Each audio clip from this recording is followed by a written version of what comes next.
No mês da visibilidade trans, o mandato abre espaço para falar e abordar sobre o tema. E hoje nós temos então a Henry, nossa convidada especial, para falar um pouco mais sobre este tema. Eu gostaria, Henry, de que tu começasse a falar para nós assim, o que é uma identidade não binária. Então, primeiramente, oi. Queria agradecer, né, por sempre abrir esse espaço aqui para a gente da comunidade LGBT, para a gente falar sobre essas temáticas que são tão importantes e que acabam atravessando muito a nossa vida. Então, né, eu me identifico como uma pessoa não binária. E o que é, né, ser uma pessoa não binária? É um processo também de identidade de gênero, assim como ser uma pessoa trans. Então, assim como é ser uma pessoa trans, quando tu nasce, te é designado uma identidade a partir do teu sexo biológico. Contudo, às vezes tu pode não se identificar com isso. E isso é ser uma pessoa trans. Normalmente todo esse processo ele ocorre dentro do sistema binário. Que é o sistema binário? Masculino e feminino. Homem e mulher. Já as pessoas não binárias também são pessoas trans, porque são pessoas que nasceram com um corpo, mas não se identificam com essa identidade que, teoricamente, deveria corresponder a esse corpo. Mas sim e também não se identificam com nada dentro desse sistema binário de homem ou mulher. Ou seja, uma pessoa não binária é uma pessoa que não se vê nem como um homem, e não, é uma pessoa que também não se vê como uma mulher. Mas uma pessoa que pode se ver como ser humano, que pode se ver como outra variação de gênero, e aí dentro desse grande guarda-chuva que é a não binariedade, a identidade de gênero não binária, a gente vai ter várias expressões de gênero, né? Como uma pessoa que não se identifica com nenhum gênero, que seria referente a pessoas agêneros, pessoas de gênero fluido, e assim vai. Então, ser não binário é isso, é tu ser uma pessoa que nasceu com um corpo, mas tu não consegue se identificar dentro desse sistema binário nem como um homem, nem como uma mulher, tu não se vê e não se sente confortável sendo tratado como homem ou como mulher, mas tu se vê como tu se vê com uma identidade específica tua e com uma expressão específica tua. Henry, assim, às vezes nós ficamos pensando, né, qual é a nomenclatura correta de se reportar, né, a pessoa. Então, te chamar de o Henry ou a Henry, isso não há problemas nenhum em termos de utilização, né, desse pronome. A questão dos pronomes é uma questão muito específica de cada pessoa. Cada pessoa trans vai se sentir confortável de uma forma. Henry, eu me sinto confortável de pessoas me chamando como ele e como ela. Tem pessoas trans, não binárias, que vão se sentir confortáveis de utilizar a linguagem neutra.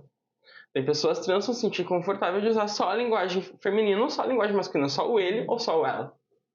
Então, depende muito de cada pessoa. Não tem como a gente generalizar, né? De eu dizer essa é a regra, porque não existe uma regra. Cada pessoa tem sua expressão. O que é o melhor a gente fazer? É a gente chegar na pessoa e perguntar: como eu posso te tratar? Tu prefere que eu te trate por ele? Por ela? Tu prefere que eu tente utilizar uma linguagem mais neutra? Sem pronomes? Né? E isso eu acredito que seja o comportamento mais correto, né, pra gente fazer e tentar melhorar, né? Mas é aquilo, ninguém sempre acerta, então, e ninguém sabe de tudo, então tu precisa chegar e tu precisa perguntar pra pessoa, né? Só ficar chutando também não dá. Eu acho que isso é muito importante, né? E como é que é ser não binário nessa sociedade que nós vivemos hoje? É complicado. Porque muitas vezes as pessoas não entendem, né? E, de certa forma, não tem como a gente culpar as pessoas. A gente nasce e é criado num sistema binário, entendeu? Quando a gente nasce, já vem lá na certidão, ou é homem ou é mulher. Muito agora, recentemente, que a gente conseguiu, né, ter uma vitória dentro do Supremo Tribunal Federal e hoje a gente consegue ter certidões que colocam não binário, né? Mas aí tu precisa fazer uma retificação, né? Que é um processo dentro do cartório. Aliás, né, eu sou uma pessoa que já consegui me retificar. Então, e lá na minha certidão hoje já está como não binário, mas isso é uma conquista de muitas lutas, né? Então é super compreensível quando alguém não entende o que é ser não binário, porque a gente já vive num sistema que a lógica é toda binária, entendeu? É sempre ele e ela, o banheiro é sempre o masculino e o feminino, né? E por vezes a gente acaba entrando nessa lógica e ficando nessa lógica, né? E isso muitas vezes não é abordado. Infelizmente, uma temática que ainda está muito restrita. Mas nada que pesquisar, que conversar com as pessoas, que trocar experiência com as pessoas não possa resolver.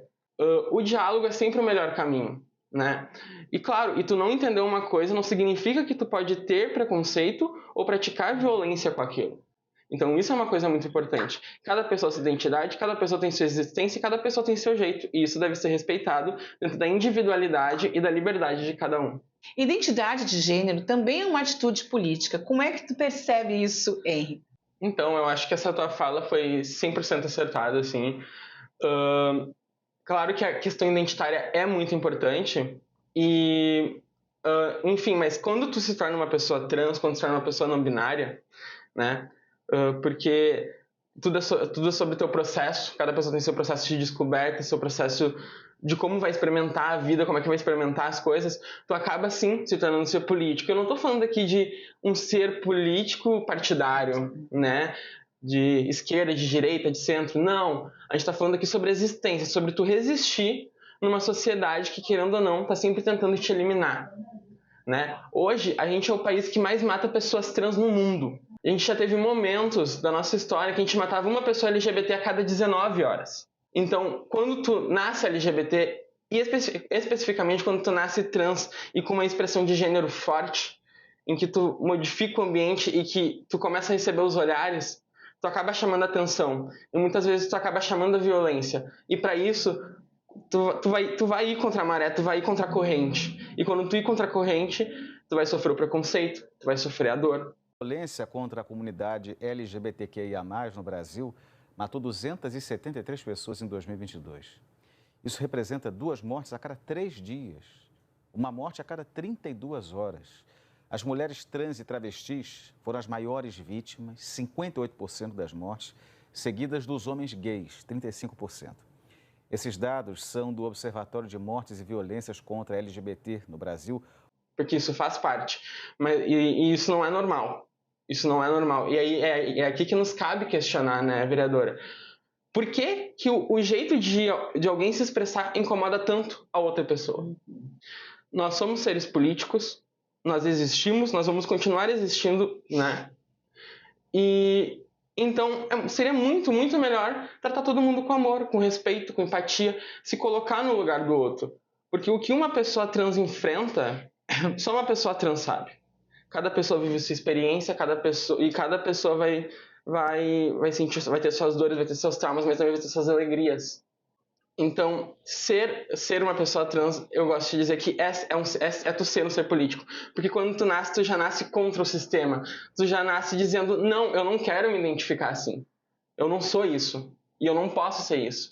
E infelizmente, tem muita gente que, no fim, se resguarda.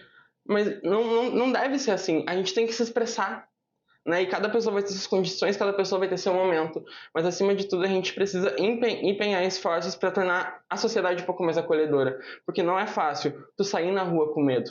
Não é fácil tu ter medo de sair de noite com os teus amigos e apanhar. Não é fácil tu tá indo para a escola e alguém chegar e se sentir no direito de cuspir na tua cara ou de arrancar uma argola que tu tá usando só por causa que tu tem um corpo de um homem.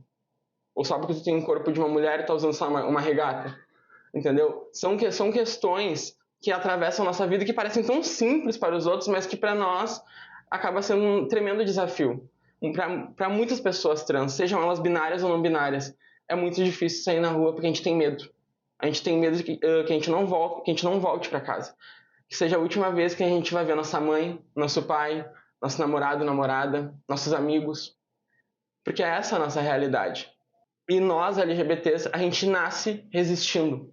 Resistindo a tudo. Resistindo à rejeição, resistindo à dor, resistindo ao sofrimento. Então, acredito que a palavra que define ser LGBT hoje é ser político, mas é também resistir. Resistir, porque a vida é muito sobre isso ainda. A gente tem nossas vitórias, mas também a gente tem que lutar muito contra o preconceito, a gente tem que lutar muito contra a violência. E aqui, a gente tem que estar sempre trabalhando. Porque é muito difícil tu sofrer violência na rua e aí tu chegar num momento e tu não sentir mais nada. Tu apenas começar a aceitar porque tu acha que a sociedade não vai mudar. Então a gente vai contra isso e vai contra essa maré. Por isso que eu digo, nós somos seres políticos. E nós vamos continuar sendo seres políticos, nós vamos continuar existindo, resistindo, insistindo, persistindo e sempre muito resilientes. Porque a nossa união é o que faz nossa força. nós temos uma identidade e nós vamos continuar sendo isso.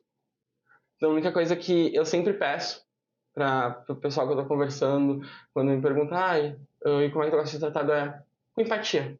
Se põe no meu lugar. O que tu quando tu vai fazer algo para uma pessoa trans, pensa, se alguém fizesse isso para mim, eu me sentiria bem? Eu acho que isso é a chave. A chave para a gente começar a melhorar enquanto sociedade, enquanto comunidade, é ter empatia pelo outro. E essa fala da Henry, ela sinaliza para nós assim, a importância das políticas públicas, né, Henry? Tanto, então, eu vejo que o nosso mandato, que já apresentou o primeiro projeto de lei na cidade para a comunidade LGBT, ele justamente traz isso para a pauta, né, de debate, de discussão, de reflexão, de conscientização, de respeito, né? E essa tua fala acho que aborda bem esses aspectos que precisam ser levados em conta pelo poder público municipal, né? Pelo legislativo, pelo executivo, para que a gente possa, sim, garantir, né, que as pessoas tenham uma vida digna. Sim. Independente de sua identidade, mas ter sim a garantia de uma vida digna, né? Então eu quero, Henry, te agradecer pela fala, pelo relato, pela tua experiência que tu traz aqui para nós, né? Enquanto pessoa, enquanto cidadã, né? Para que a gente possa. Eu não sei se eu posso mandar mais um recadinho. Claro que sim. Eu adoro falar. Pode falar. E uma coisa, né, que eu queria dizer e que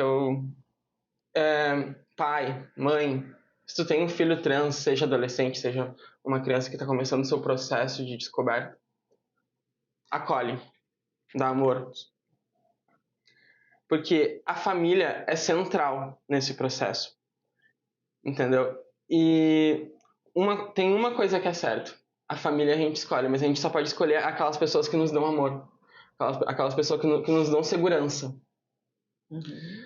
E então, o mundo já vai rejeitar. Se seu filho for LGBT, o mundo já vai rejeitar. Ninguém escolhe ser LGBT, porque envolve todo esse processo de dor. A gente nasce assim, e a gente é isso. Então, pais, família, acolham seus filhos, acolham seus parentes, que são LGBTs, que são pessoas trans. Porque a única coisa que a gente quer é viver assim como qualquer outra pessoa. É ter namorado, namorada, é ter um pai e uma mãe presente, é ter um primo e prima para dar um abraço, um irmão para abraçar, para beijar, é ter carinho, é ter amor. Então, é ser feliz. É ser feliz. Então, acolham as pessoas LGBTs. Procurem as pessoas LGBTs, estejam com as pessoas LGBTs. Porque assim a gente se torna mais forte e a gente também evolui enquanto sociedade. Muito obrigada, hein, pelas palavras. Muito obrigada.